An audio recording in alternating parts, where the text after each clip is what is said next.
আপনারা গতকালকের একটা নিউজ হয়তো অনেকে দেখেছেন যে কলকাতার আরজি কর হসপিটালের একজন ডাক্তার, একজন নারীর চিকিৎসক, তার প্রতি পাশবিক নির্যাতন করা হয়েছে এবং তাকে হত্যা করা হয়েছে ভারতে। এটার প্রতিবাদে ঢাকা ইউনিভার্সিটিতে একটা আয়োজন হয়েছে 16 আগস্ট রাতে, এবং সেই আয়োজনে বর্তমান অন্তর্বর্তীকালীন সরকারের একজন উপদেষ্টা, সমাজ কল্যাণ উপদেষ্টা, তিনি উপস্থিত হয়েছেন। এস মুর্শিদ ওনার নাম। তিনি সেখানে উপস্থিত হয়ে তাদেরকে বলেছেন যে তোমরা কিছু দাবি দাওয়া পেশ করো, কিছু দাবি দাওয়া দাও তোমরা, যে দাবি দাওয়াগুলো বাস্তবায়নের জন্য আমরা ঝাঁপায়ে পড়ব। তিনি প্রকাশ করছেন যে আমরা ঝাঁপায়ে পড়ব তোমাদের সেই দাবি দাওয়া বাস্তবায়ন, তোমরা সেগুলো দাও। দাবি দাওয়া তো রেডি ততক্ষণে, তিনি দিতে বলছেন এবং বলছেন যে ঝাঁপায়ে পড়ব আমরা। এবং তিনি আরো কিছু কথা সেখানে বলেছেন, আমি সেগুলোতে আর যাচ্ছি না। তার পুরো কথার খোলাসা হলো যে পুরা তার কাছে যে সরকারি শক্তি আছে, তার পুরো ডিপার্টমেন্ট ঝাঁপায়ে পড়বে সেগুলো বাস্তবায়ন করবার জন্য। শুধু তাদেরকে উৎসাহ দিচ্ছেন, তিনি অনুপ্রাণিত করছেন যে তোমরা সেগুলো দাও। তারা দিয়েছে। তারা কি দিয়েছে? 13টা দফা বা দাবি দিয়েছে। এই 13টা দফা দাবির ভিতরে আমি যদি একটু পড়ে শোনাবার চেষ্টা করি, এর ভিতরে একটা দাবি ছিল 3 নম্বরের, সেটা হলো ধর্ম, গোত্র এবং বর্ণের ঊর্ধ্বে গিয়ে প্রতিটি লিঙ্গের মানুষের সম্পত্তিতে সমান অধিকার দিতে হবে।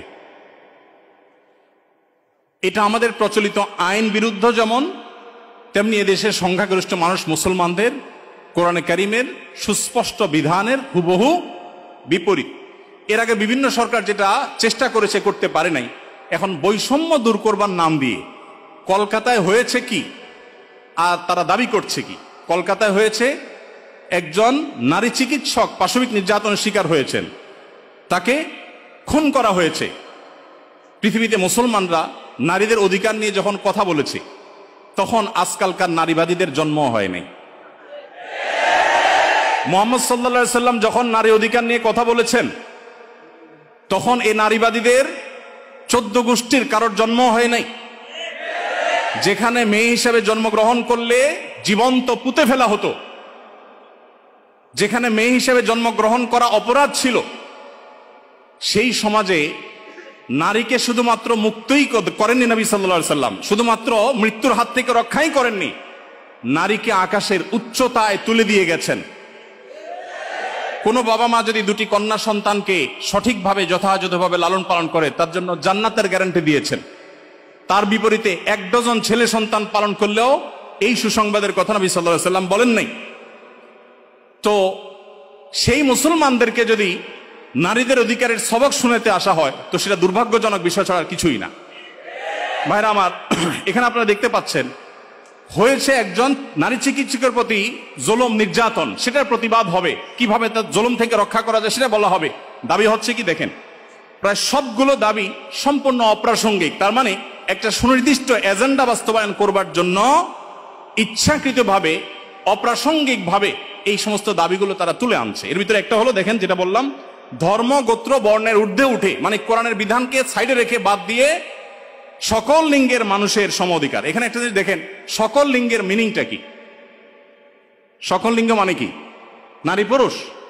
জি না, মূলত সমকামিতার কথা সরাসরি না বলে এই যে সকল লিঙ্গ, তারপরে যে আপনার জেন্ডার ডাইভার্সিটি, জেন্ডার বৈচিত্র্য, লিঙ্গ বৈচিত্র্য, এগুলো সবগুলোর মিনিং হলো যে এখানে তারা সমকামিতাকেও একটা লিঙ্গ হিসাবে, সমকামীদেরকে একটা লিঙ্গ হিসাবে, ট্রান্সজেন্ডারদেরকে একটা লিঙ্গ হিসাবে এখানে প্রবেশ করাচ্ছে, সরাসরি বলছে না। তো যাই হোক, এখানে কোরআন কারীমের আয়াতের বিধান থেকে আমাদেরকে, সারা দেশের মানুষকে সরে আসার জন্য আহ্বান করছেন। এই দেশে ছাত্ররা বৈষম্য বিরোধী, কোটা বিরোধী আন্দোলন করেছে কি কোরআন কারীমকে পরিবর্তন করবার জন্য? কোরআনের বিধানকে উল্টাবার জন্য মুসলমানরা রক্ত দিয়েছে? কিন্তু তারা তো সে দাবি করছে। আমাদের ছাত্রদের, আমাদের মুসলমানদের রক্তকে তারা কিসের বিনিময়ে বিক্রি করছে দেখেন। দ্বিতীয় দাবি দেখেন, ইউনিফর্ম ফ্যামিলি কোড চালু এবং তার বাস্তবায়ন করতে হবে। এটার সহজ কথা হলো যে মুসলিম পারিবারিক আইন যেটা আছে এটা তুলে দিতে হবে, এবং তারা যে সমাজ চায় সেই সমাজ সোজা কথা বাস্তবায়ন করতে হবে, যেটা এদেশের সংখ্যাগরিষ্ঠ মানুষের চিন্তা, দর্শন, মূল্যবোধের পরিপন্থী। 4 নম্বর, এটা 5 নম্বর দফা হলো এখানে সন্তানের অভিভাবকত্বের আইন পরিবর্তন করতে হবে, নারীকে সন্তানের অভিভাবকত্ব দিতে হবে। কোরআন পুরুষকে বাবাকে অভিভাবকত্বের দায়িত্ব দিয়েছে এবং সেটা আমাদের সমাজে প্রতিষ্ঠিত, এটা আমাদের সমাজের সংস্কৃতি, এটা এদেশের মানুষের আবহমান কাল থেকে আসা সংস্কৃতি, এটাকে পরিবর্তন করে ফেলতে হবে। দেখুন, এগুলো এতটা অপ্রাসঙ্গিক এই সমাজে যে এগুলো নিয়ে এদেশের মানুষের কোনো কনসার্ন নাই, কিন্তু তাদের কনসার্ন আছে। এরপরে দেখেন 5 নম্বর হলো সন্তানের অভিভাবকত্বের আইন পরিবর্তন।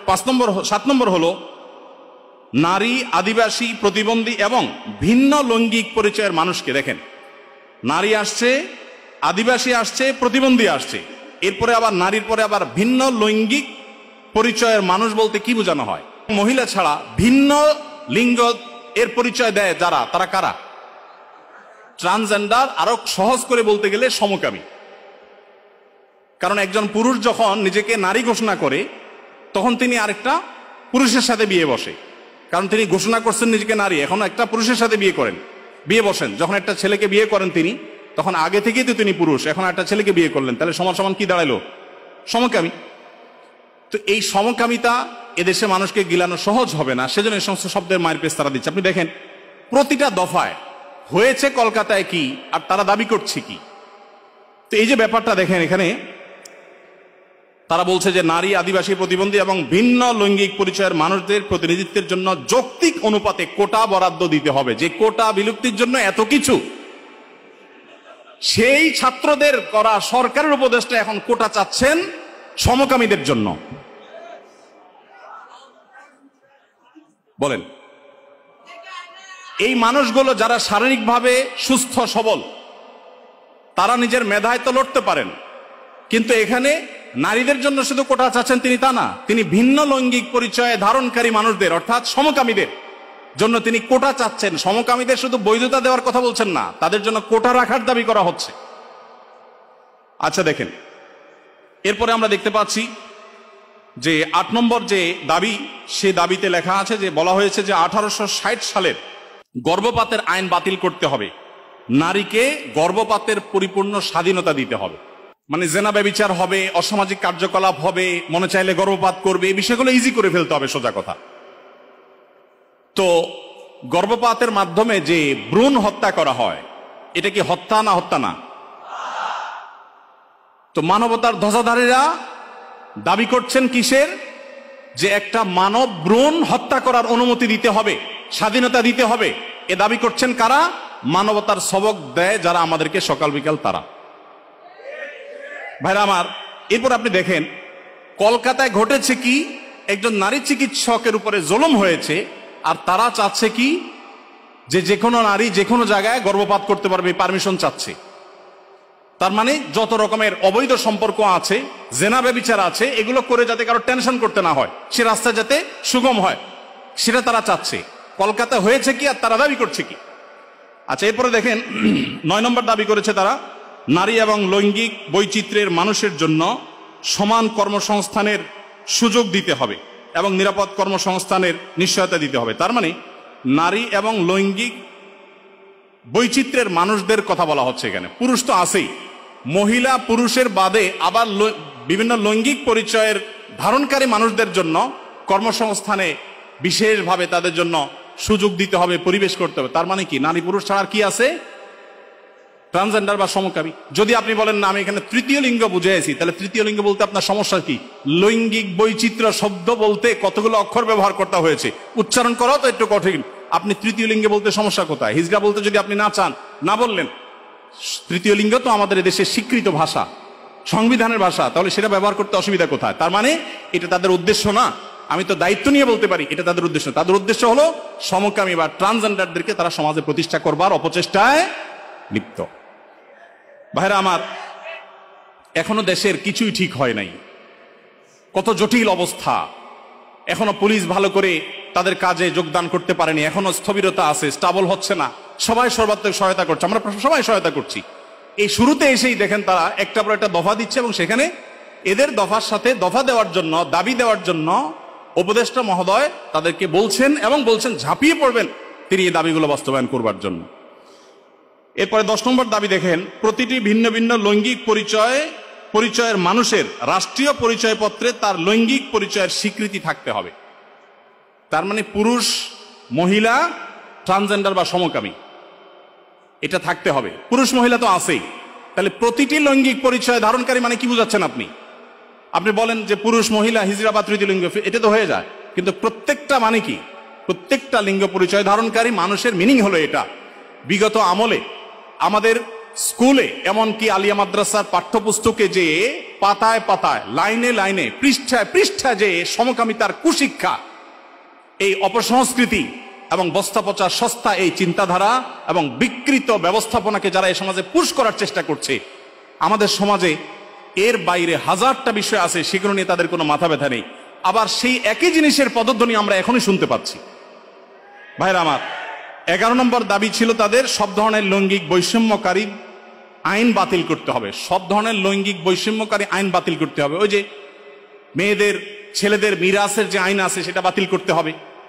তারপরে যায়া আপনার সমকামীদের বিরুদ্ধে আমাদের দেশে আইন রয়েছে, আপনারা জানেন, সমকামিতা লিপ্ত হলে 2 বছর কারাদণ্ডের কথা বলা আছে, সেগুলো বাতিল করতে হবে। এই যে দাবিগুলো আছে, আপনারা এবার মিলান যে কলকাতাতে একজন নারী চিকিৎসক, তিনি জুলুমের শিকার হয়েছেন, তার সেই জুলুমের বিরুদ্ধে সর্বকণ্ঠে আমরা শতকণ্ঠে প্রতিবাদ জানাবো, কিন্তু এখানে প্রতিবাদ জানাতে গিয়ে দাবি যেগুলো তোলা হচ্ছে সবগুলো হলো সমকামী এবং ট্রান্সজেন্ডারদের জন্য দাবি। এই যে ষড়যন্ত্র, এটা আমাদের দেশে নতুন না। যারাই যখন আসে, বিদেশিদের টাকা পয়সা ফান্ড পেয়ে তারা সেগুলোকে এই দেশে পুশ করার অপচেষ্টায় লিপ্ত থাকে। তারা জানে না এদেশের ওলামা একরাম তাদের শেষ রক্তবিন্দু থাকা পর্যন্ত এই সকল অনাচারের বিরুদ্ধে তারা কথা বলে যাবেন। এদেশের ওলামা একরাম, এদেশের দিনদার মানুষের কোনোদিন এটা বাস্তবায়ন হতে দিবে না।